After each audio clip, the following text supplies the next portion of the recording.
Então, o tema da aula de hoje, pessoal, finalmente chegamos na ideia de aprendizagem inventiva. Nós vamos fazer o fechamento. Hoje é dia de fazer uma conclusão de tudo aquilo que foi discutido desde o primeiro dia do semestre. A partir da próxima aula, nós vamos começar a pensar como dar aulas depois de tudo que foi discutido, tá? Então, daí que nós entraremos propriamente no objeto da didática, que é o ensino, o que fazer. Ainda que eu não traga modelos, nem receitas, nem regras prontas, nem formas definitivas, nem ideias essencializadas, nem nada congelado, né? Nenhum pensamento congelado. Não esperem isso, tá? Esperem sempre em ideias, princípios, possibilidades, aventamentos, né? Desejos, esses tipo de coisas que servem para a gente orientar e pensar a docência, mas que não servem para todo mundo, a todo momento, em todo local, de qualquer forma, tá? Isso não existe, né? Em termos de docência, isso não existe. Uma fórmula mágica que atenda a todos nós, em todos os espaços, isso não existe, tá? E também, de certa forma, desde o início do semestre, a gente vem, tudo aquilo que é falado, também faz essa relação com a didática, né? Então, na verdade, a gente vem discutindo a didática desde o primeiro dia. Mas a ênfase, ela foi, durante algum tempo, na questão social, porque é impossível falar de aprendizagem sem falar de sociedade, né? E aí, assim, dentre as diversas visões possíveis, inclusive as polarizadas, né? Eu apresentei uma visão para vocês, que não é também uma verdade absoluta, mas é uma ferramenta que eu julgo potente. E aí nós vimos também que não é possível falar de aprendizagem, né, falar de didática sem falar das teorias de aprendizagem. E aí nós apresentamos as clássicas, fazendo conexão com as outras disciplinas, que é onde vocês trabalham mais profundamente, autores como Piaget, Vygotsky, etc. Mas somente para depois fazer uma crítica e apresentar uma outra concepção de aprendizagem. 2 semanas atrás foi a crítica, na última aula começamos esse movimento de apresentar uma outra concepção de aprendizagem, e hoje é a aula derradeira, onde eu apresento para vocês o conceito de aprendizagem inventiva, tá? A partir da Kastrup, né? Da Virginia Kastrup, que é a professora da UERJ, tá? Então eu vou compartilhar a tela aqui com vocês, né? Espero que vocês estejam vendo a minha tela agora, né? Vocês estão vendo os meus slides, é isso? Tá certo? Preciso que seja por áudio essa confirmação. Alguém confirma para mim? Sim, estou vendo. Muito obrigado. Né?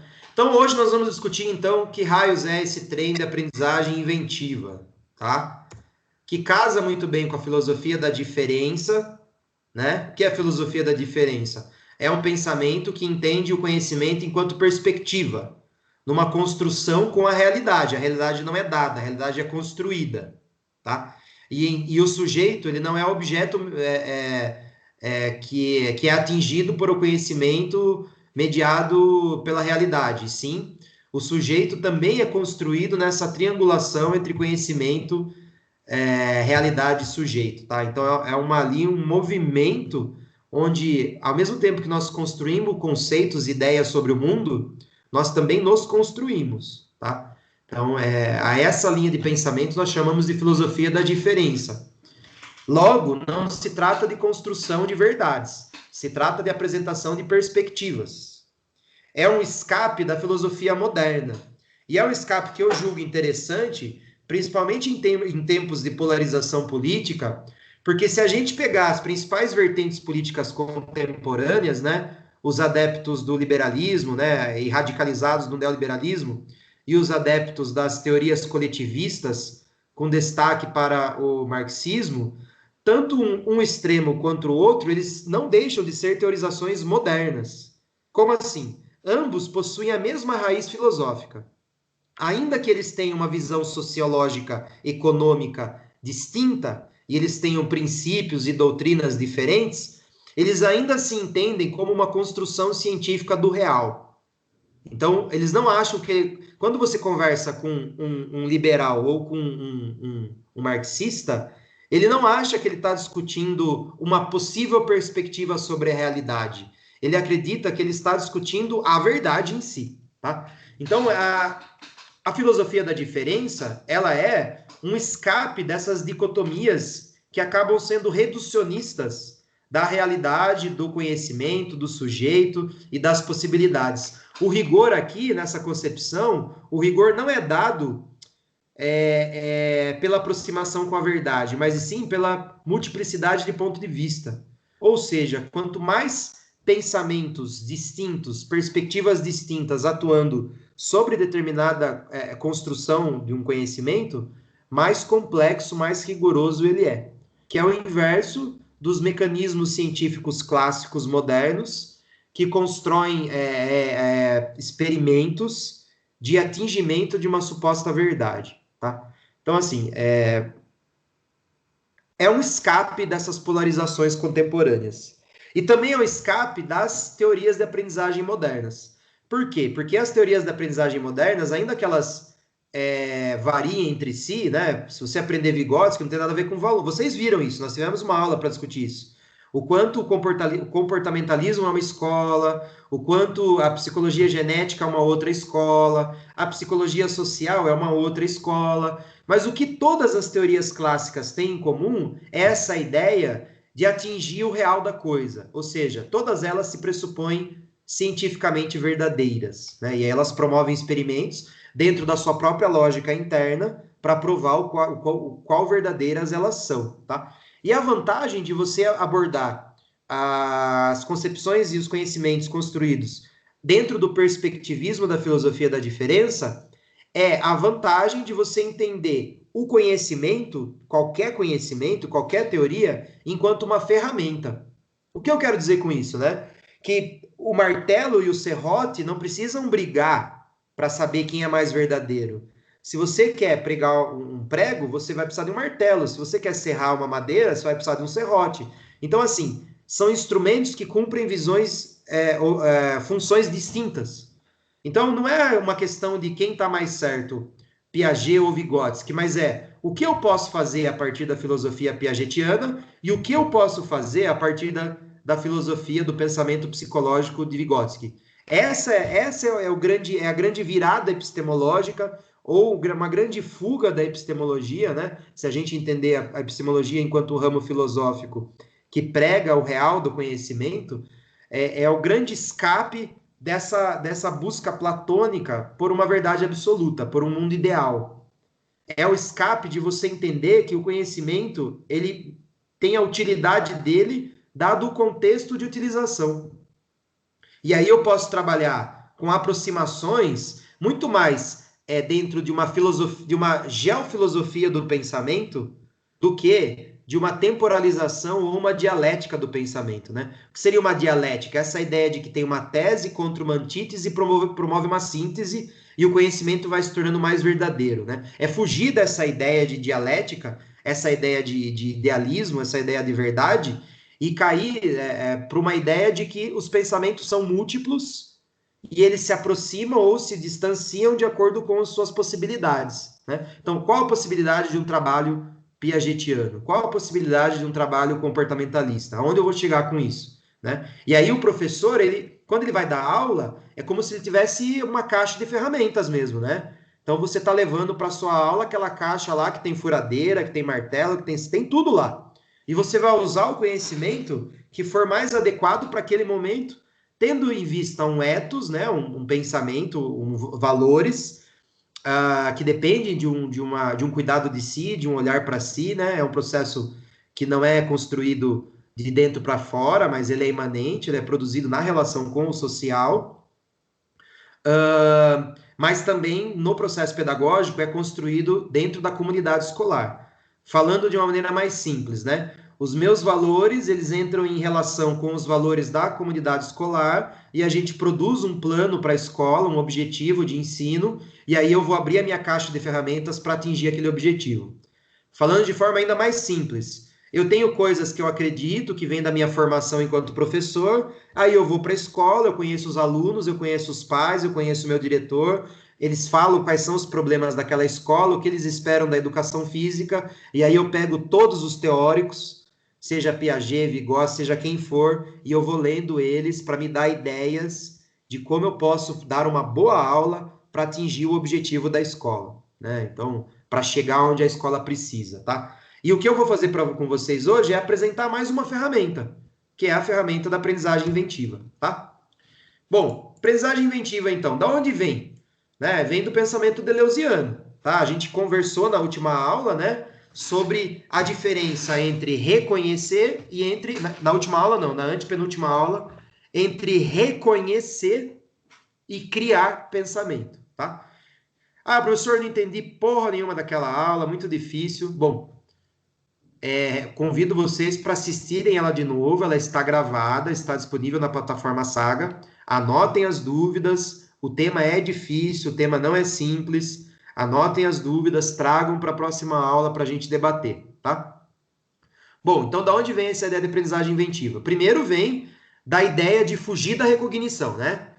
Então, tem uma leitura do Gallo e do Scherrer, dos textos de Deleuze, onde Deleuze vai dizer que o pensamento opera de duas formas. Ou ele opera com imagens prontas, que a gente recebe de família, de escola, da sociedade, ou ele opera criando novas imagens, né? O pensamento sem imagem ou o pensamento a partir de imagens. Então, para o Gallo e para o Scherrer, pensando a partir de Deleuze, porque Deleuze não escreveu sobre educação, né? Então, são pensadores que vão ler Deleuze e vão tentar trazer para a educação, tá? Fazer esse movimento aí de conhecimento. O que eles vão dizer é o seguinte, a escola ela é especialista em colocar imagens prontas na nossa cabeça, em fazer a gente pensar de acordo com objetivos sociais dados. Mas talvez seja importante também, né, além dessa recognição, que faz parte de uma apropriação cultural do meu tempo, que também não deixa de ser importante, né? Afinal de contas, eu preciso, de alguma forma, mergulhar nos códigos, nas linguagens que foram criadas no meu tempo. Mas, por outro lado, também é muito importante para o pensamento a possibilidade de eu criar novas coisas, até porque a cultura ela é essa coisa dinâmica de criação e recriação de novas possibilidades, novas formas de viver, novas formas de ser, novas formas de sentir, novas formas de se expressar, né? É tudo muito ativo, né? Os nossos pais tiveram uma infância muito diferente da nossa, os nossos filhos terão uma infância muito diferente da nossa também, ou seja, é um movimento que está em constante transformação, que foi potencializado pela tecnologia, como nós conversamos na última aula. Então, o que está em jogo aqui é, talvez, colocar para a escola a possibilidade de um pensamento sem imagem, né? Como que eu ensino promovendo a possibilidade da criança pensar coisas que o professor não deu a resposta de forma pronta, mas que ele promoveu ações didáticas que possibilitem esse processo de criação do pensamento, não limitado a uma recognição de um conhecimento já construído e dado como pronto, como finalizado, né? Dentro de uma concepção assim só de sujeição, de colocar para pensar certas coisas já dadas de antemão, né? Até porque a gente sabe que por mais que a gente queira isso, isso não acontece, né? Quem aqui já tem filhos sabe disso. Ou se vocês não têm filhos, perguntem para o pai de vocês, né? Os pais sempre querem, os pais e as mães sempre querem que a gente seja de uma forma. E a gente nunca é exatamente o que eles querem, né? Não estou dizendo que eles se decepcionam, não estou dizendo que eles não gostam da gente, nada disso. De repente a gente pode ser coisa ainda melhor do que eles esperavam. E eles podem estar muito orgulhosos. Não é uma questão de achar bom ou ruim. É a questão de que a gente tem uma ideia de educação para colocar em prática, mas o resultado sempre é outro. Por quê? Porque o ser humano não pensa só através da recognição, né? Ainda que os nossos pais nos deixem lições importantes, ainda que a gente tenha muito mais dos nossos pais do que a gente até mesmo reconheça ou perceba, dada a limitação da inconsciência, do nosso processo inconsciente, mesmo assim nós criamos outras formas de ser para além da educação que nos é dada, né? A gente inventa coisas novas, nós experimentamos coisas novas, nós vamos aonde falaram que não era para ir e fazemos coisas diferentes, tá? Isso é um processo natural. Por quê? Porque o ser humano pensa através da recognição, mas pensa também através da criação de novas coisas, tá? Então, talvez, né, na prática, o que a escola faz é essa controle e avaliação do sujeito dentro daquilo que Nogueira Ramírez, que é um autor colombiano, chama de sociedade educativa, né? Então, desde que nós tivemos uma ascensão do modelo produtivo do capital que nós vivemos agora, nós temos essa implementação de uma educação de massa que não existia previamente, né? Não havia necessidade de todo mundo se educar, as pessoas não iam para a escola, elas aprendiam os seus ofícios com adultos diretamente, não havia nem adolescência, não havia esse período de formação, mas quando a sociedade se torna tecnológica, complexa, dentro de um ritmo de vida urbano, industrial, e um modelo de capital, há necessidade de uma educação para que esse trabalhador, para que essa pessoa que estava acostumada com o campo, ela se adeque à nova realidade, né, de um novo modelo de sociedade. Então, nós começamos aí aquilo que Nogueira Ramírez chama de uma sociedade educativa, tá? Onde todo mundo tem que ter certos conhecimentos básicos para ser considerado um cidadão, para exercer o seu papel dentro de um modelo social, tá? Então, qual é o problema? O poder em si não é bom nem ruim, tá? O poder ele é produtivo. O poder produz coisas. Então, a organização social que nos impõe certas coisas, como, por exemplo, ir para a escola, ela é um modelo que produz coisas. Produz o quê? Produz mentalidades, produz formas de pensar e coloca a cultura para funcionar, né? As fábricas, as empresas, todo o comércio, o setor de serviços, tudo isso é uma bola que vai girando porque novas gerações estão sendo colocadas para pensar dentro desse modelo. E por mais que ela altere algumas coisas, antes delas alterarem, as novas gerações precisam ser inseridas dentro desse modelo, dessa forma de pensar. Então, o poder em si, ele está para além do bem e do mal. Se você dizer que o poder é ruim, o Estado é ruim, o Estado é bom, você está caindo dentro de uma valoração. O que também não tem problema nenhum, mas não é o nosso foco aqui. Nós não estamos discutindo valores aqui. Nós estamos discutindo processos, né? E os processos são o que são. Bom ou mal depende o quê? Depende, então, do ponto de vista, né? Então, sei lá, se você torce para o São Paulo, se você torce para o Corinthians, é uma mera questão de ponto de vista, né? Se você gosta de Nutella ou se você gosta de outra coisa, todo mundo gosta de Nutella, né? Foi um péssimo exemplo. Mas, sei lá, se você prefere Coca-Cola e não Pepsi, ou prefere Pepsi e não Coca, enfim, é uma questão de perspectiva. E não é disso que nós estamos falando aqui. Nós estamos falando de uma sociedade que está se educando em massa, seja isso bom ou seja ruim, para colocar em ação uma maneira única de pensar. Por isso que a gente é tudo muito parecido no básico, né? Claro que se você pegar no micro, nós somos todos diferentes, né? Não gostamos dos mesmos filmes, usamos roupas diferentes, temos preferências musicais distintas. No micro, nós somos diferentes. No macro, a gente é tudo muito parecido, né? A ideia de se formar, trabalhar, ganhar dinheiro, sustentar a família e ter algum lazer se conseguir nesse processo. Por que a gente pensa todo muito igual? Porque a gente é educado dessa maneira, para colocar esse negócio aí para continuar funcionando, tá? Essa é a função da sociedade educativa. Bom, e a sociedade educativa, ela vai usar, então, né, uma série de conhecimentos que a Castrup vai dizer que são pensamentos que ajudam nessa monopolização do pensamento, tá? O que eu quero dizer com isso? Que para a Castrup, todas as psicologias clássicas da aprendizagem, elas agem justamente nessa ideia de que há um sujeito pronto, que é a função da escola levar o sujeito naquele estágio evolutivo do crescimento. O exemplo clássico aqui é Piaget, né? Então, para levar do sensório motor ao operatório concreto, então, todo mundo passa por esse estágio, todo mundo é igual, por isso que se chama psicologia genética, e o objetivo é levar o ser humano, então, do estágio A ao estágio B. Então, é como se o caminho estivesse traçado de antemão.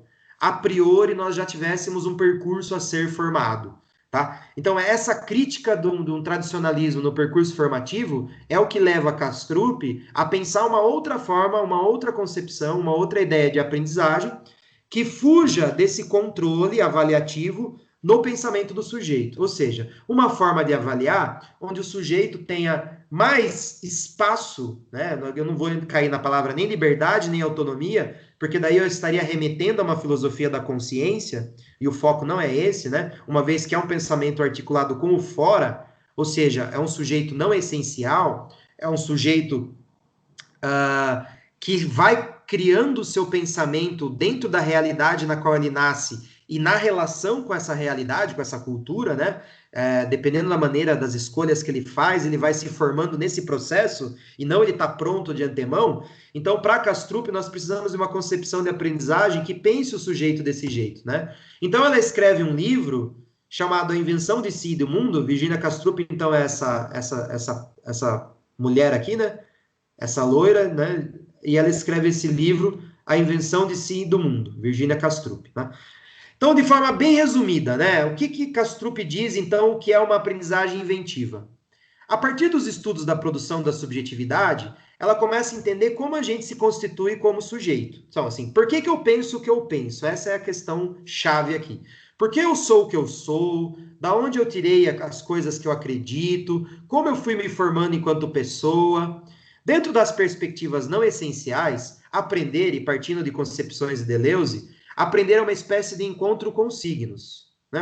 Mas signo aqui não é o aquário do horóscopo, não é Áries, também não é letras, não estou falando aqui de semiótica, de semiologia, de linguagem, não. Signo aqui é aquilo que me afeta, aquilo que causa algum impacto em mim. Pense numa coisa que você olha e te dá um impacto. Né? Então, sei lá, a primeira vez que eu vi o São Paulo jogando, aquilo me deu um impacto.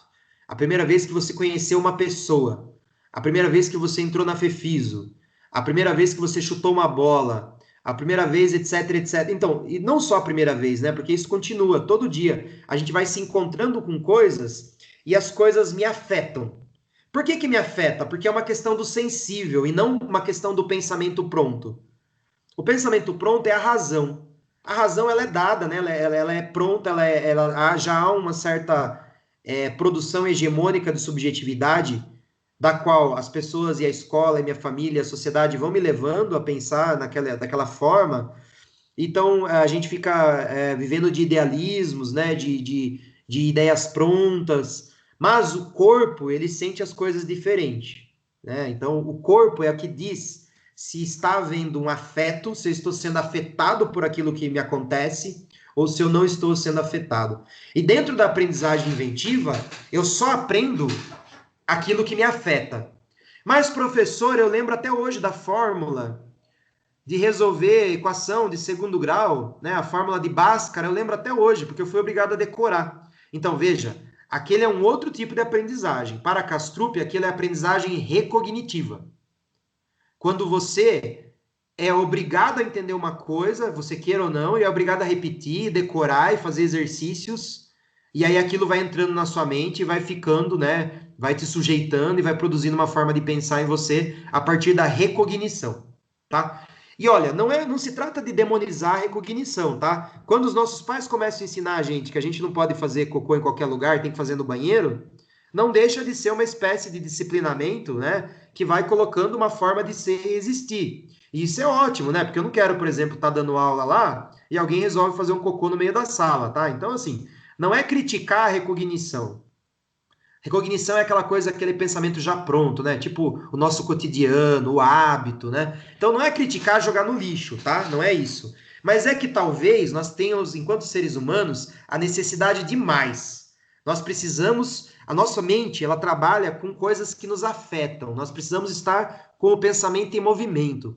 Toda vez que o pensamento para de se movimentar, a gente perde o tesão por aquilo. É tipo você estudando para uma prova que você tem que decorar um monte de coisa e você não está afim. Né? E você fica lendo e tentando enfiar na sua mente, e aquilo tá um saco e você preferia estar fazendo qualquer outra coisa ao invés de estar fazendo aquilo, tá? Esse é um exemplo clássico. Não tem tesão na recognição, né? Ela é ruim? Ela não é ruim. Muitas coisas nós precisamos da recognição. Por exemplo, para se comunicar, né? Não dá para ficar criando uma linguagem a todo momento, né? Imagina que eu começo a criar uma linguagem minha porque eu acho da hora. Vocês não vão me entender, né? Então, assim, a representação de um real tido como algo pronto, ela é necessária em alguma medida até para que a gente consiga se relacionar. Ela é como se fosse um platô assim de conhecimento que estabilizasse as relações, né? Entretanto, a gente sabe que o desejo abala tudo isso. O que é o desejo? É aquilo que é singular, aquilo que é único, aquilo que acontece a partir do encontro. Qual o encontro? Qualquer encontro, né? Então, você está pensando a vida de um jeito e um belo encontro muda a sua forma de ver a vida completamente. E aí você fala, puta que eu pariu, eu não tinha pensado nisso, agora perdeu completamente a graça, todo o resto, né? Então, sei lá, você está fazendo planos não sei, sei lá, de se formar na Fefiso e virar o melhor personal do mundo. E amanhã alguma coisa acontece e você tem vontade de viajar para a Índia e virar um monge hinduísta. Então, pronto, foi um encontro que mudou a sua forma de pensar completamente. É claro que esses processos, né, esses encontros assim que mudam demais a gente, eles não são tão frequentes, né? A gente nem está aberto para esse tipo de força que nos atravesse. Mas todo dia a gente é afetado por coisas e por encontros que muitas vezes nem passa pela nossa consciência, mas que está transformando a nossa maneira de ver o mundo. Né? Então, de repente, você começa a ler certas coisas e gradativamente a sua visão de mundo vai mudando. Ou você conhece uma pessoa que gradativamente você vai explorando as coisas que ela fala e ela vai te afetando de alguma maneira, né? Relacionamento é ótimo para explicar isso, né? Toda vez que você faz uma nova amizade ou que você começa a namorar uma pessoa diferente, você sempre aprende coisas. Por quê? Porque você está aberto para aquele encontro e aí tanto você afeta a pessoa quanto ela te afeta. Né? É igual quando vocês estiveram aberto para começar a FEFISO. Vocês vão sair da formação uma outra pessoa. Porque vários encontros foram te afetando e mudando a sua forma de pensar. Mas não necessariamente as aulas dos professores. Então, de repente, eu fico falando feito um condenado aqui, feito um besta, e vocês estão aí, sei lá, indo, lavando banheiro, lavando louça, conversando com o pai, com a mãe. E aí o que eu falo, se eu não pedir para decorar para cair na prova, puf, foi como se fosse perdido, né?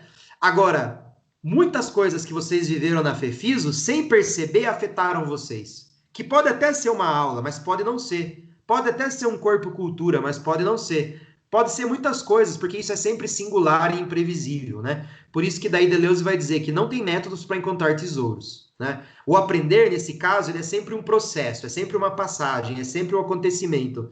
O aprender, então, ele é o avesso da recognição. Quer dizer, então, que nós, enquanto professores, a gente fica perdendo nosso tempo? Não, porque a gente está focado na recognição, e a gente é bom nisso, né? A gente é bom em fazer vocês decorarem todos os ossos do corpo humano, por exemplo. Mas, se vocês vão ter tesão em trabalhar com ser personal depois, e manjar de músculo, e manjar de exercício, isso não se ensina. Isso aí depende de cada um. Tem gente que vai ter muito tesão em trabalhar com isso, tem gente que não. Tem gente que vai trabalhar com bola, tem gente que vai trabalhar com corrida, tem gente que nem vai trabalhar. Quanta gente se forma com educação física e nem vai trabalhar. Por quê? Além das questões sociais, né? Não quero entrar, não tô falando da vida pessoal de cada um, se tem emprego ou não arrumou um emprego, não tô falando disso. Eu tô falando daquilo que me afeta, né? Daquilo que me dá um tesão, que me dá vontade de fazer. Puta que eu pariu, eu quero ser um puta num personal. Nossa, eu quero fazer curso, eu quero criar um logo. Sabe, é isso que eu tô falando. Isso daí, o professor não controla isso. O professor pode até inspirar, ele pode até servir como uma ponte para apresentando coisas para que as pessoas experimentem. Ele pode funcionar como um vetor de força que impulsiona o pensamento do aluno em novas direções, mas ele nunca é o cara que controla esse processo. Nem é possível você dizer onde o aluno vai chegar, que tipo de pessoa ele vai ser, como profissional, o que ele vai fazer, a não ser no campo da recognição, a não ser no campo das normas, que também não são desprezíveis, mas vão para além. Nesse sentido, a aprendizagem inventiva, ela é uma invenção de si e do mundo, né? Então é uma outra política da cognição, não é uma política da verdade, é uma política da perspectiva. Eu vou construindo o mundo, o meu mundo, a partir da minha perspectiva, numa transversalização ética com as outras pessoas. Então também não é assim solipsismo, né? Eu fechado na minha mente, não é isso. Mas é na relação com as outras pessoas, na relação com o mundo, na relação com os meus alunos, na relação com os meus colegas de trabalho. Nesse relacionamento eu vou criando o meu mundo. E eles vão criando o deles. Então existe uma multiplicidade de mundo. Então existem tantos mundos quanto os indivíduos singulares. E o que a escola normalmente faz é dizer que existe um mundo só. Existe um mundo só e esse mundo é o verdadeiro. Com isso, vai matando a sua possibilidade, a possibilidade da criança, do aluno, da pessoa, de criar outras formas de ser. E vou dar um exemplo muito besta. Há 10 anos atrás, pelo menos no meu mundinho, que eram as pessoas que eu me relacionava, deixar a barba crescer era um absurdo. Era errado, era sujo, era falta de asseio. E eu sempre tive muita alergia de fazendo barba, ficava tudo pipocado, eu tinha que ficar trocando gilete, gastando muito dinheiro com isso. Sempre foi um problema para mim. Aí, até que eu comecei a enfrentar isso. Ah, dane-se, né? se quiserem reclamar, eu não vou fazer barba, eu vou deixar baixinho, mas não vou ficar raspando mais. Bom, alguns anos depois, a barba virou moda, explodiu. Mas assim, é novidade? Claro que não. Barba já foi moda no passado, e no mesmo período, há 15 anos atrás, que no meu mundinho pequenininho, barba era algo errado, em outros locais do mundo, naquele mesmo instante, barba era a regra, né? Se você não tivesse barba, você não é homem suficiente, etc. Então, assim, essas construções de perspectivas sobre o que é a verdade, os códigos morais, elas sempre são inventadas, né? Só que normalmente elas são apresentadas para a gente como uma verdade e a gente só acata.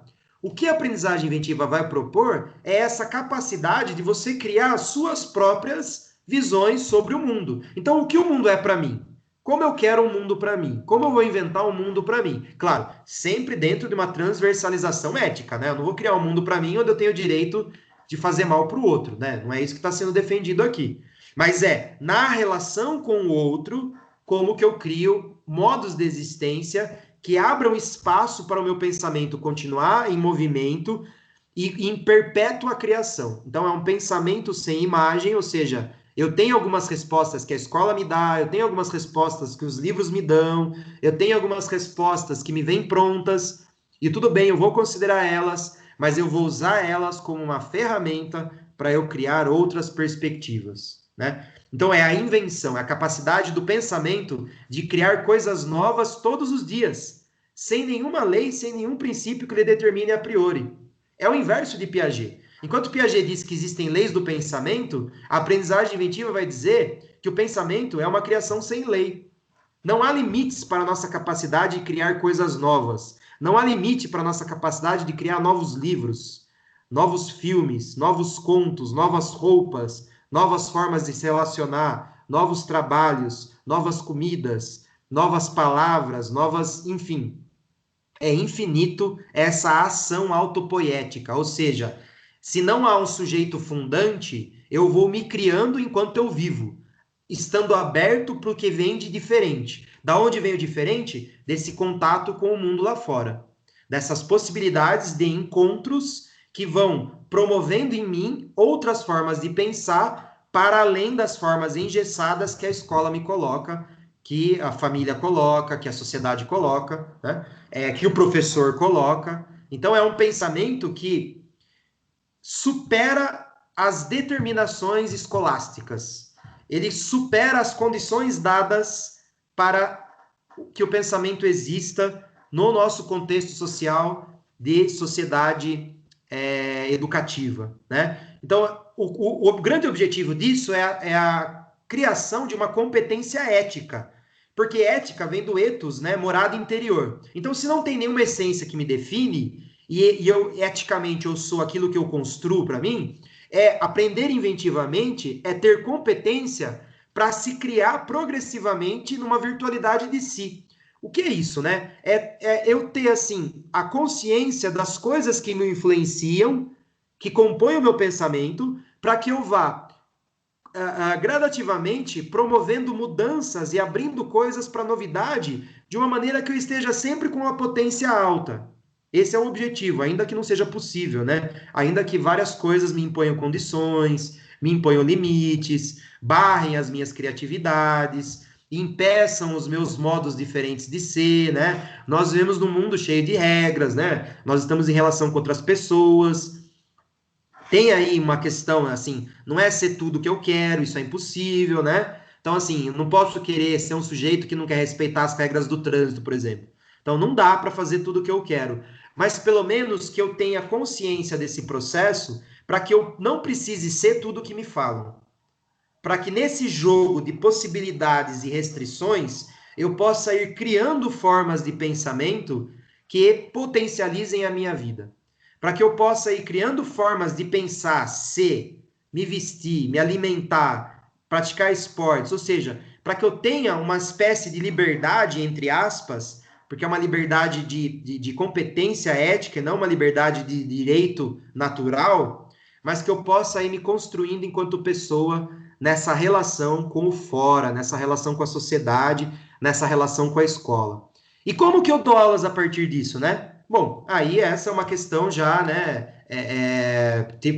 Partindo para o final da aula, né? essa é uma questão já não tão fácil, né?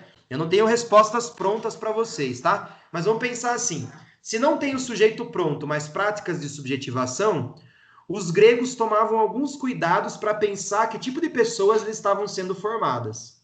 Então, assim, o cuidado de si é famoso, a hiponemata, a parresia, a liturgia.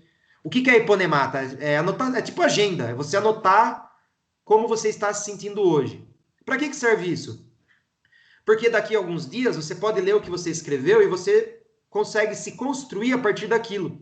Sei lá, você escreve alguma coisa que aconteceu com você e como você está se sentindo.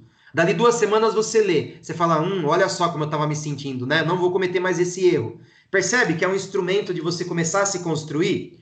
A parresia é um instrumento do dizer verdadeiro. Então, vem parte de uma filosofia grega, essa ideia de que eu só vou falar a verdade, eu só vou falar a verdade. Independente do risco que ocorra com isso, eu vou falar a verdade. Isso é uma forma também de vocês se formando enquanto pessoa. Não estou dizendo que é para vocês seguirem essas práticas gregas, tá? É só assim, são exemplos de ascese do que você pode fazer para construir os seus pensamentos.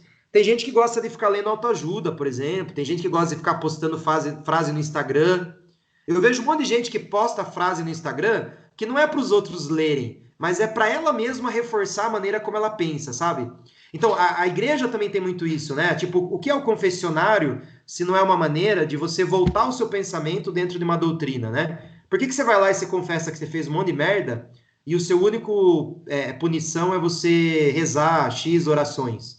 Porque a ideia ali não é te punir de verdade, a ideia ali é de trazer você para uma subjetividade, né? Trazer. Terapia faz um pouco isso também, né? A terapia é uma espécie de maestria grega também, que é a ideia de você se abrir para uma pessoa, não para ela te dizer como você deve ser, mas para você ter um espelho do que você é, para que você possa se pensar nesse processo de construção, tá? E na escola, o que eu faço então? Bom, isso é o que nós vamos discutir a partir da próxima aula, tá? Mas vamos lá, se eu só tenho controle sobre a recognição e não tenho controle sobre a criação de pensamentos, porque eu não sei como os signos vão afetar os meus alunos, né? Então, assim, tem alunos que vão me adorar, tem alunos que vão me odiar sempre, tem aulas que vão ser ótimas para alguns e vão ser péssimas para outros, ou seja, eu nunca vou controlar como eu afeto os meus alunos. A única dica que nós vamos deixar hoje é a ideia do desapego docente, tá? Então, o professor ele não pode se apaixonar pelo poder, por essa necessidade de controlar o pensamento de todo mundo. Você pode até controlar o que ele escreve na prova, mas você nunca vai controlar o que o aluno pensa. Nunca. Você pode até ser tão disciplinador a ponto de fazer ele mentir, que ele adorou a aula, que ele gosta de você, que ele sabe toda a matéria. Mas nada mais que ele está decorando aquilo e está sendo disciplinado a cumprir um roteiro. Só isso. O que ele pensa de verdade e o que afeta ele de verdade, isso o professor nunca tem controle, tá? Então, é por isso que vocês gostam de uns professores, não gostam de outros, gostam de uma aula, não gostam de outras.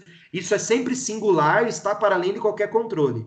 Então, a única dica que nós vamos deixar para hoje é o desapego docente.